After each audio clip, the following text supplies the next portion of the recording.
Hello, so today's topic is all about breast milk and breastfeeding. So, I have noticed most of the mothers they are not comfortable in breastfeeding. उनका reasons बहुत सारा होता है. They come up with reasons like I'm not comfortable, or I'm not getting enough milk, or I feel that milk output is not enough for my baby, or I think the baby is not growing well. So see, you cannot decide just based on seeing your baby. Okay, so there are things which is there inside the baby which is going to help. Your breast milk is definitely very very very important. देखिए, breast milk जो है वो benefits देता है mother को, baby को end of course community को भी. See when talking in terms of baby, अगर हम बच्चों की बात करते हैं तो बच्चों में ऑफ कोर्स क्या होता है कि जैसे आप आपका मिल्क देते हैं द फर्स्ट थिंग इमीडिएटली हम बोलते हैं कि नॉर्मल डिलीवरी में तो मैं स्पेशली इमीडिएटली, एंड अगर सेक्शंस है, अगर सिजेरियन सेक्शंस है तो उसमें भी प्रेफर इमीडिएटली. लेकिन अगर फॉर एनी रीजंस डिले भी हो पा रहा है तो we ideally seek it not cross half an our.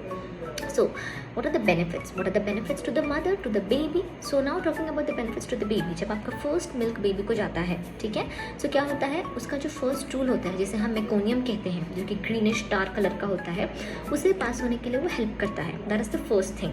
ठीक है. दूसरी बात ये होती है कि उसका इमोशनल बॉन्डिंग बहुत ही ज़्यादा बनता है एक मदर के साथ, जो कि बहुत ही ज़्यादा इंपॉर्टेंट है. WHO तो यही कहता है कि रूमिंग इन करना है. रूमिंग इन का मतलब है the mother and baby is not suppose to be separated. Okay.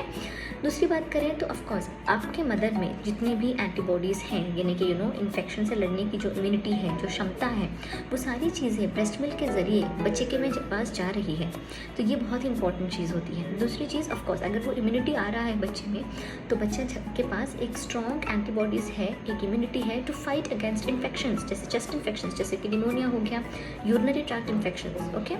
And also vomiting, diarrhoea, इन सब में भी वो हेल्प करता है. ईयर इन्फेक्शंस, ये सारी चीज़ों में हेल्प करता है. There is an emotional bonding. हमेशा याद रखिए कि जब आप ब्रेस्ट फीड कर रहे हैं तो ये नहीं हो कि आप सिर्फ एक साइड से ब्रेस्ट फीड करें, इनिशियली थोड़ा सा फीड करें and then you be like नहीं baby is all fine, baby ने ड्रिंक कर लिया है and you just make the baby sleep. No, that's not right. क्योंकि जो शुरू का मिल्क आता है, कोई भी हर एपिसोड ऑफ फीडिंग में जो स्टार्टिंग का मिल्क आता है, right, now that milk is more of liquid. In the sense उसे हम फोर मिल्क कहते हैं, जिससे सिर्फ उसकी प्यास बुझती है, the thirst, quenching of the thirst. लेकिन जो एक्चुअल कैलोरी होता है, जिसमें हम कहते हैं कि जिससे उसकी शक्ति, उसकी वजन बढ़ेगी, वो होता है उसके बाद का मिल्क, जिसे हम कहते हैं हाइंड मिल्क. तो जब भी आप फीड करें, मेक श्योर कि आप एक साइड से प्रॉपरली 15 to 20 मिनट्स फीड करें, because both the fore milk and the hind milk is suppose to go. Now coming to the benefits, mother को क्या होता है? So see, of course, it increases the chance of cancer, breast cancer, ovarian cancer. दूसरी चीज़ होती है कि जो हड्डी की प्रॉब्लम होती है, जोड़ों की प्रॉब्लम होती है, जिसे हम ऑस्टियोपोरोसिस कहते हैं, उसका रिस्क भी कम करता है.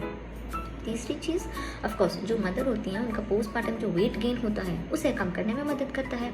तो ये चीज़ें हैं जो कि आपको बहुत ज़रूरी है कि आप अपना ब्रेस्ट मिल्क कंटिन्यू करें पूरे 6 मंथ्स तक. मैं ये नहीं कह रही कि 6 मंथ्स तक नहीं, पूरे end of 6 months, complete 6 months तक आपको आपका ब्रेस्ट मिल्क कंटिन्यू करना होता है.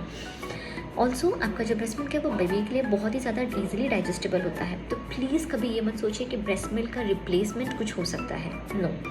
सो that's it about the today's video. अगर कोई डाउट्स या क्वेरीज हो तो please let me know in the comment section below. Thank you.